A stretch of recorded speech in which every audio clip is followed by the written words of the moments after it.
What's up everybody, it's Seth Fowler and today I'm doing the second part of the monthly series, Sit or Sell.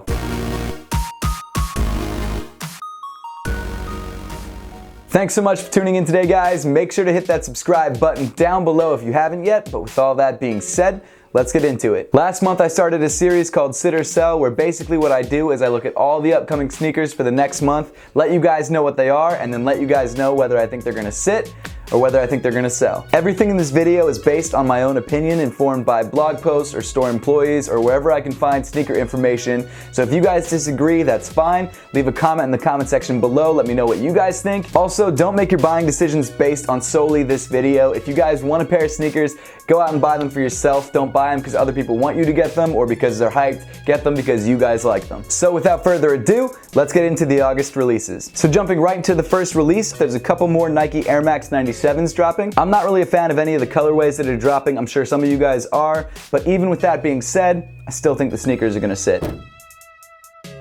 And the last shoes dropping on August 1st are the Air Jordan OG High Premium Essentials Pack. Now this is two pairs of Air Jordans, one is all white, one is all black. They're definitely a clean looking sneaker, but even though Air Jordan 1s are pretty hot right now, if it's not a classic colorway like the Breads, Royals, or Black Toes, it's probably gonna sit.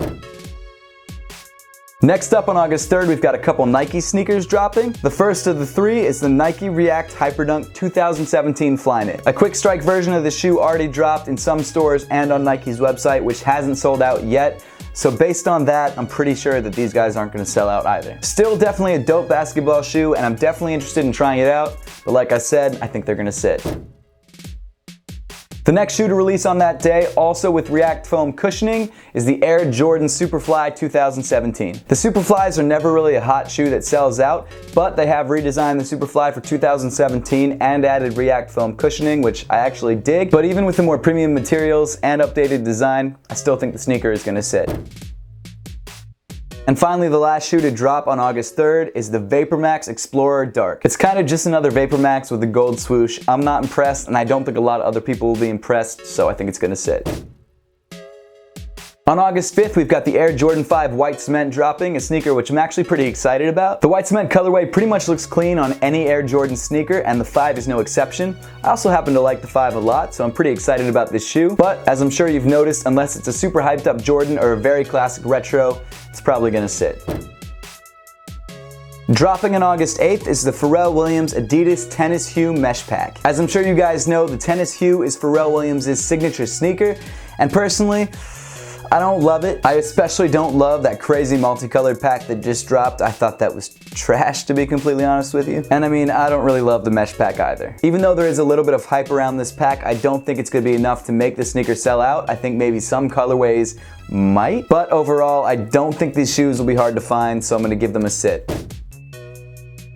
Dropping on August 10th, it's the Adidas ClimaCool 217. I'm excited that Adidas decided to revamp their ClimaCool line. I don't love the way they did it, and I don't think there's a lot of hype around the ClimaCools, so I'm gonna give it a sit.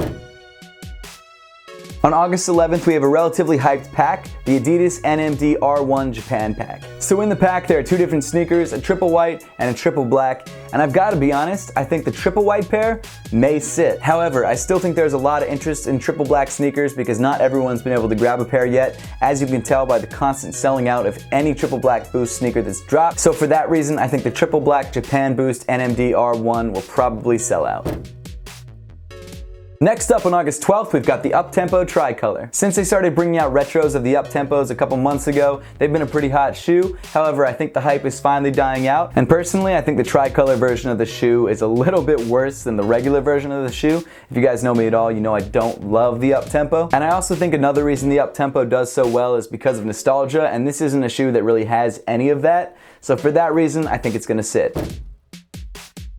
On August 17th, we got another Adidas NMD Pack with the Adidas NMD R1 Zebra Pack. I've seen these samples sitting at Flight Club and at sneaker cons for a couple months now. It's definitely an interesting looking shoe, and to be completely honest, I'm not sure if they're gonna sell out or sit. I know if we went back about 6 months to a year ago, there'd be no chance of these sitting at all, but pretty much every NMD that's released recently, with the exception of the OGs and the more limited colorways, they've all kind of sat. I'm not really sure how limited these are, but people seem to like them. So I will say if they are very limited, they'll go very quickly. If they're not as limited, I think there is a chance that they may sit. The following day, on August 18th, we've got another Adidas NMD pack. Man, Adidas really is running the NMDs into the ground. The pack consists of a couple pastel-colored NMD R1s, and let's be honest, guys, I think these are gonna sit. Dropping on August 19th is a pair of sneakers Jordan brand lovers have been drooling over for months now, the Air Jordan 13 Bread. This is the classic 13, everybody knows and loves this shoe. This is a pair that I'm definitely going to try and grab for myself, and because there is so much nostalgia behind it and because it's such a classic retro, I think there's a good chance that it will sell out. On August 24th, we've got a restock of the FlyKnit trainers, so if you guys missed out on them before, you'll definitely be able to grab them now. Because of Kanye's history with the FlyKnit trainers, and because this is the first time they've retroed in a long time, I think they'll probably sell out. On the same day, we've also got a release from Adidas, the EQT Support 9317 Textile. The EQT Support 9317 is definitely one of the most comfortable Boost sneakers on the market, but even with that being said, they've never really flown off shelves except for maybe the first and second colorway, so I wouldn't be surprised because these guys aren't totally prime knit that they'll probably sit. On August 26th, we've got another Air Jordan release with the Air Jordan 8 Cool Gray. As I mentioned before, unless it's a really hyped or classic Air Jordan, I think it's going to sit, and I think the same is true for the Air Jordan 8 Cool Gray. And finally, the last sneaker to release is on August 30th, and that's the Adidas Ultra Boost Triple Gray. Ever since the Red October Yeezys dropped a couple years ago, monochromatic shoes have been really in. Not only that, but this is also a colored Boost pair of shoes, so I think they'll probably sell out. That pretty much wraps up the list today, guys. Make sure to leave a comment in the comment section down below letting me know whether you agree or disagree with my list and which sneakers you guys are looking forward to most. And as always, guys, thank you so much for watching. Please make sure to give this video a thumbs up if you liked it. Subscribe to Seth Fowler if you want to see more content just like this. And follow me on all other forms of social media. The links will be in the description below.